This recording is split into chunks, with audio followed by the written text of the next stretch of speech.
ወያላ ወጣ እንግሊዝኛ ያወራቱ እንዲያፉ በለኝ ወያላ እንዳይገባው ስክሮል እንዲያረገው ነው ብቻችን እንድንሆን ነው ታክቲካሊ ነገሩ ነው እንዴት ወያላ እንደምትለጠልጥ ከኔ ተንበለጥ ይላችሁ አትለጥለጡት ሰው ሲለጠልጥ እንዴት በሉ አሁን ነው ብሩና ኮኛ ደርጉ ብሩና ኮኛ ደርጉ ምናምን አለያ እሷን መድገም አለብህ ባልመር ሬሲ ጀምስን ታመጣለክም ተመለል ከዛ ጋርናቹ ያጠም ባይሆንም ጆብ ቤት ነው ከዛ ሶስቱን ካሩጭታለ በቃ በደንስ በቃ እንዲነው እንግዲህ አላህ ከጎን ይሁን በቃ አለን በቃ ዛሬ ማለት ነው ከባድ የሆነ ቋጠሮ አለብን ማለት ነው ለማንቼና ማለት ነው ለቼልሲ ማለት ነው በጣም ከባድ ስለ ፍሬው እስኪፈነዳ ይቋጠረልን ማንቼ ማለት ነው ዋይናትኛ ነው ማናግዘው ሲጀምር የአርሰናል ደጋፊ ለዩናይትድ እንደማይቋጠር ግልጽ ነው ምክንያቱም ዊን የሚያደርገው ጨዋታ ነው ዩናይትድ በእርግጠኝነት ይጥራል ተብሎ መጠበቅ የማይታሰብ ስለሆነ ሲቀጥል ቼልሲ በእናትህ ዛሬ በቃ አስከፊት ከመጣባችሁ አቻ ነው መሆን ያለበት የጨዋታ ማለት ነው አይ ኖ በቃ ተወፈሩ ስለሚፈልጉት እስከ ጥግ ድረስ ይዋጋሉ ማለት ነው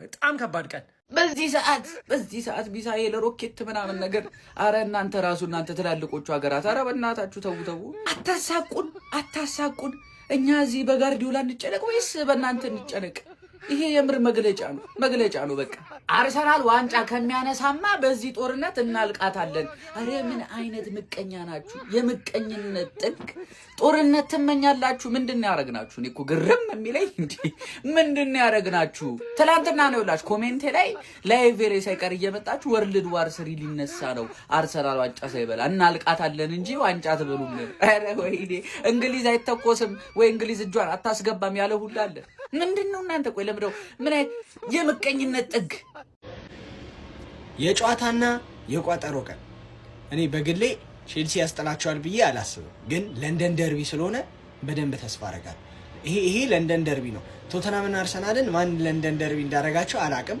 ይሄ ጌም ግን ማለት ነው ትላንትናም ስላሸነፈን እናንተ ደግሞ ከጫና ጋር ያለባችሁን ችግር ስለምናቅ ተስፋ እናደርጋለን ገብቷላ ፓልመር ጄምስ ምና እንደዚህ አሪፍ ተጫዋቾች ደግሞ የቼልሲ የሚሰለፉ ከሆነ በደንብ ኩኩሬላ የለም መሰለኝ በጣም ዲፌንሲቭ ላይ ያላት ትጋት በጣም ደስ ይለኝ ነበር ሳካን ኪስ ውስጥ ነበር እንደሚከተው ማለት ተራጠረው ግን ተጎድቷል ምናምን ተብሏል እንግዲህ ማን እንደሚሰለፉላ አላቅም በዛ በኩል ለቼልሲ ለማንኛውም እንድትሸነፉ ነው የምንቋጠረው ዛሬ አቻ ምናምንኛ አያስደስተንም ማንቸስተር ዩናይትድ ብቻ ነው እኔ አስደስቶኝ የሚያውቀው ኤምሬትስ ላይ ሄዶ ኩኒያ ምናምን ዛሬ ደግሞ ብርድ እየሸተተኝ ነው ብርድ ገብቷላ የቋጠሮ ቀን ይላል የቋጠሮ ቀን እለተሰንበት ማለት ነው ጀመው ዛሬ ለዩናይትድ ይቋጠራል ለጥልጥ አድርገን ፓላስ ማለት ነው ስጥት ነው መናረጋት ነፃ 3 ጎለኛ ነው ይሄ 100% እርግጠኛ ነኝ የምናገረው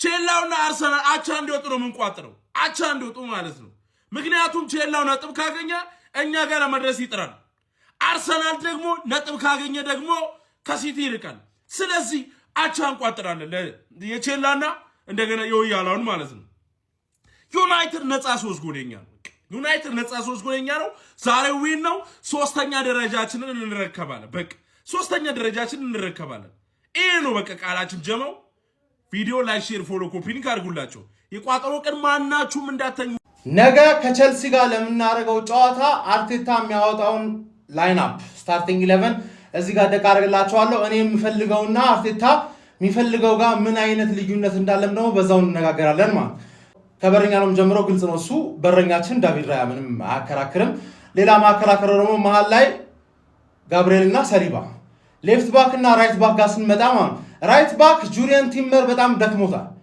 ቤን ዋይትን ቢያስገባው በጣም ደስ ይለኛል ቤን ዋይትን ቢያስገባው ግን ፊት ከሆነ ጁሪየን ቲምበር እንደሚያስገባው እናውቃለን ፊት ካልሆነ ደግሞ አርቴታን ስለምናውቀው ሞስኬራን ነው እዚህ ጋር የሚያስገባው ፊት ይሆናል ብለን እንገምትና ጁሪየን ቲምበር ቀኝ ላይ እናስገባለን ግራ ላይ ያው እስካሁን እንዳየነው ከሆነ ካላፊዮሪን የሚያክል የለም ኦን ፎርም ካሊፎሪ ቤስት ነው ግን ሂንካፔ ቦታውን እንደሚፈልገው እያሳየን ነው እና ከካላፊዮሪ ደግሞ የተሻለ ፊትነስ ላይ ነው ያለው ስለዛ ሌፍት ባክ ላይ ሂንካፔን አስቀምጣለሁ ማለት መሃል ላይ ዴክላን ራይስ እና ማርቲን ዙቢሜንዲ ነው የሚሆኑት ዙቢሜንዲም ረፍት የሚያስፈልገው ተጫዋች ነው ግን ኖርጋርድን እንኳን አይደለም የቼልሲ ጨዋታ ላይ ከብሬንትፎርድ እና ከበርንሊ ጋር ስንጫወት እያጫወተው አይደለም በድል ቢሰጠው ደስ ይለናል ግን አርቴታ እንደማይሰማው ስለምናቅ ዙቢሜንዲን እዚህ ጋር እናስገባለን ማለት አንዳንድ ቀለል ያለ ጨዋታ ላይ ግን ኖርጋርድን ቢያስገባው ደስ ይለኛል 10 ቁጥር ጋር ስንመጣ እዚህ ጋር ነው ከሌሎቻችሁ ለየት ብለው አርቴታም ደግሞ ምን እንደሚያደርግ እርግጠኛ ስለሆንኩኝ ማለት ኤዜ ከስፐርሱ ጨዋታ በኋላ ግዴታ ቦታ እንደሚሰጠው ሊሰጠው እንደሚገባ ሳይቶናል ግዴታ ማለት ግን ማለት ነው ቤስት አታኪንግ አቋማችን ላይ ምን ሆነው ኤዜና ሌላ 10 ቁጥር ሲኖረን ነው ዙሜንዲን ከቀነስን ደግሞ ሚድፊልድ ላይ ልንበለጥ እንችላለን ስለዚህ ዙሜንዲና ራይስ 10 ቁጥር ላይ ኦዲጋርድ ምርጥ ካልሆነ ደግሞ ሰከንድ ሃፍ ካይ ሃቨርትዝ ይገባል ስለዚህ እዚህ ጋር ኦዲጋርድን አስገባዋለሁ አርቴታ የሚያደርገው ይሄን ነው እርግጠኛ ነኝ ኤዜ የቱ ጋር ይገባል ብትለኝ ሌፍት ዊንግ ላይ ሲመጣም ሌፍት ዊንግ ሆኖ ነው የመጣው ትሮሳርድ አመቱ ሲጀመር እንደነበረበት አቋም አይደለም ማርቲኔሊ ስፔስ የሌለበት ጨዋታ ከሆነ አይጠቅመንም ሰከንድ ሃፍ ተቀይሮ መግባት ይችላል ስፔስ ያለው ጨዋታ ከሆነ ማለት ኤዜ ግን ማለት ከዚች ፖዚሽን ሂንካፔ ደግሞ እንደ ካላፊዮሪ ኦቨርላፕም አንደርላፕ ማያደርግ ኦቨርላፕ ብቻ ነው የሚያደርገው ስለዚህ ዊድዙን ሂንካፔ ይጠብቅለታል ኤዜ ወደ መሃል እየገባ ተጨማሪ 10 ቁጥር ሆኖ መጫወት ይችላል ስፐርስ ላይ ያያችሁትን አጫወት ራሱን ከሌፍት ዊንግ መነሳት ስለሚችል ኤዜን እዚች ጋር ያጫወተዋል አርቴታ ብዬ እገምታለሁ ምን አለ በሉኝ ነው ብላችሁ ከዛ በዚህ በኩል ደግሞ ቡካዮ ሳካ የስፐርስ ጨዋታ ላይ ብዙ ኳስ ስቷል ኦፕን ጎል ማለት ነው ብዙ ኳስ ስቷል ግን ሙሉ አታካችን በቡካዮ ሳካ በኩል ማለፍ እየጀመረ ነው ተመልሶ ኦን ፎርም ይሆነ እንዳለ አታኩን እየመራው የነበረው እሱ ነበረ ስለዚህ እዚች ጋር ቡካዮ ሳካ እናጫውታለን መሃል ላይ ደግሞ ኦን ፎርም የሆነው ቪክተር ዮከሬዝ ደግመሽ ታገቢያለሽ 2026 ከገባን ጀምሮ ፕሪሚየር ሊግ ላይ እንደሱ ጎል ያገባ አጥቂ የለም የኔ ስታርቲንግ 11 ይሄ ነው የሚሆነው አርቴታም ይሄን ያሰልፋል ብዬ ገምታለሁ መሃል ላይ መቀየር ያለባቸው ነገሮች ደግሞ እንደነገርኳችሁ ከቀየረ አሪፍ ውጤት ይዘን እንመጣለን ብዬ የጨዋታ ቀን ዛሬ አርቴታ አመቱን ሙሉ ተስፋ አድርጎ ሲጠብቅ የነበረውን የፕሪሚየር ሊግ ዋንጫ አጋይተነው ኤምሬትስ ላይ እንመለሳለን አርቴታ ምን አይነት አጫወት እንደሚጫወት በአጭሩ ልንገራችሁ ጓድ ተማሙቶ ተጋግጦም ቢሆን አንድ ግብ ለማስቆጠር ይጥራል ግብ ሳይቆጠርበት ማለት ነው ቀርሞ አንድ ግብ ካስቆጠሩ ሌላ ሙከራ መሞከር አይፈልጉም 11ዱም ተጫዋቾች በር ላይ ነው የሚቆሙት የበረኛው ፍለፊት ማለት ነው 10ሩም ተጫዋቾች ግን ይሄ የሚሰራው እነ በርነሌ ላይ ነው አባቴ ቸልሲ ላይ ታውቂያለሽ እኮ ምን አይነት ጭዊ እንደምንጫወት እዘጋለሁ ካልክ ዋጋ ትከፍልበታለህ ጨዋታው ይለቅና እንዴት አርጌ እንደማስቀይምህ አሳይሃለሁ አፋችሁን ስከፍቱ የነበራችሁ የአርሰናል ቲክታከሮች አፋችሁን ነው ማዘጋችሁ ማለት ነው አፍን ትዘጋታለህ ከንቲቦ ነኝ መልካም ቀን ለራስ ሲቆርሱ አያሳንሱ የሆነ ቪዲዮ ልሰራ ነበር ከዛ ግን ቤስት 11 ከሁለቱም ጉዳት ላይ ጨዋታዎችን የማያካትት አቋማቸው ላይ መሰረት ያደረገ ምርጥ 11 ነው የምሰራው የቼልሲ የአርሰናል ደጋፊዎች ኮፒ ሊንክ ያደረጋችሁ የቪዲዮ ጀምሩ ኦኬ እንጀምር በረኛ ላይ ዳቪድ ራያ ማርቲን ይሆናል ያው ሳንቼዝ አሁን መቼሳ ራይት ባክ ላይ በዚህ አመት ለረጅም ጊዜ ዙፋኑ ይዞ የነበረው ቲምበር በጣም ተዳክሟል በዚህ ሰዓት ላይ ሪስ ጄምስ ከቲምበር አስቀድመን ጄምስ እናስገባለን ከዛ በኋላ ሴንተር ባክ ፓርትነርሺፕ ፎፋናና ቻሎባ ሳይሆኑ ያው ጋቪና ዊሊያም ሳሊባ ይሆናሉ ማለት ሌፍት ባክ ላይ ደግሞ ሬያ ብትኖር ትኖር ነበር ነገር ግን ፔሮ ሂንካፔ ሌፍት ሳይዱን በደንብ ይዛል ሰሞኑን የሚያሳየው አቋም ማን ኧረ በስማ ሌላ ሌቭል ውስጥ ገብታለች ወደ ሚድፊልድ ስንመጣ 2026 ከገባ በኋላ በጣም ብዙ ህጸጾችን አርሞ የመጣው ቆንጆ ፎርም ላይ የሚገኘው ኤንዞ ፈርናንዴዝ መጀመሪያው ተጫዋቹንም ከዛ ከጎኑ ደግሞ የማይደክመው ማይሰለቸው ዴከርስ ያጣምሯል ከሶስተኛ ሚድፊልደር ደግሞ ሞይሰስ ካይሴዶ ከጎናቸው ሆኖ ሚድፊልዱን አንድ ላይ ሆኖ አራተኛ ተጫዋች ካጠገባቸው በ4-4-2 የምንጫወተው ኤቨሬቺ ኤዜ ይሆናል ማለት ምክንያቱም ክንፎቻችን እያስበሉ በዚህ ሰዓት ላይ አሁን መቼስ ፓልመር ለምን አልገባም አትሉኝም አይደለ ሳካም ለምን አልገባም አትሉኝም የአርሴ ደጋፊዎች በቃ መሰረታዊ የሆነ ለውጥ ስለሚያስፈልግ ከዛ ፊት ለፊት ሁለቱ ደግሞ ዣው ፔድሮ እና ከፊት ለፊት እሱ ነው ዣው እንደዛ ስሙን የሚጠራው እንጂ ዣው ፔድሮ ነው ፔድሮ ትሆናለች ፊት ለፊት ከሷ አጠገብ ደግሞ ቪክቶር ዮኬሬስ ይላል አባቴ 4-4-2 ጽድት ያለ ማን እንደምትቀይሩ ኮሜንት ላይ አስቀምጡልኝ ፎሎ ኮፒ ሼር እያረጋችሁ የመቻችሁ ሌላኛው ተጠባቂ ጨዋታ ለንደን ደርቢ አርሰናል ከቸልሲ ማለት ነው በዚህ ጨዋታ ቸልሲም ቢሆን ሁሉ 3 ነጥብ እንዲወስድ አልፈልግም አርሰናልም እንደዛ ለምን እንደሆነ በሁለት ነገር ልንገራችሁ የመጀመሪያው ክሪስታል ፓላስን ማሸነፍ አለብን በተለየ ሁኔታ ለቸልሲ ለመቋጠር ማለት ነው ከዛ ውጭ ግን ቶፕ 4ችን ስጋት ውስጥ እየገባን እንሄዳለን ሊቨርፑልም ቸልሲም እየተከተሉን የሚመጡ ከሆነ ማለት ነው እኛ ግን ነጥቡን የምናነሳና ክሪስታል ፓላስን የምናሸንፍ ከሆነ ለዋንጫም 1% ቢሆን እድል ያለው ቡድን ስላለኝ መሪው ቡድን ነጥብ እንዲጥል እፈልጋለሁ ብቻ ቢያልቅ የሚገርም ነው ከዛ ውጭ ግን ክሪስታል ፓላስን የምናሸንፍ ከሆነ ቸልሲ ቢያሸንፍ የተሻለ ነው ብዬ አስባለሁ እና ደግሞ ቸልሲ ነቃ ደንገጥ በል እንጂ ደርቢን ማሸነፍ እኮ ራሽ እየቻልክ አይደለም አሸንፈው እንጂ ምን ነው ለማንኛውም መቻችሁ ዛሬ ከአርሰናል ጋር ጨዋታ እንዳለን ይታወቃል እና እኔ በቼልሲ በኩል የራሴ ላይናፕ እንደዚህ ቢሆን ቼልሲ አሪፍ ይሆናል ብዬ የማስበው ላይናፕ ልንገራችሁ ማለት ነው።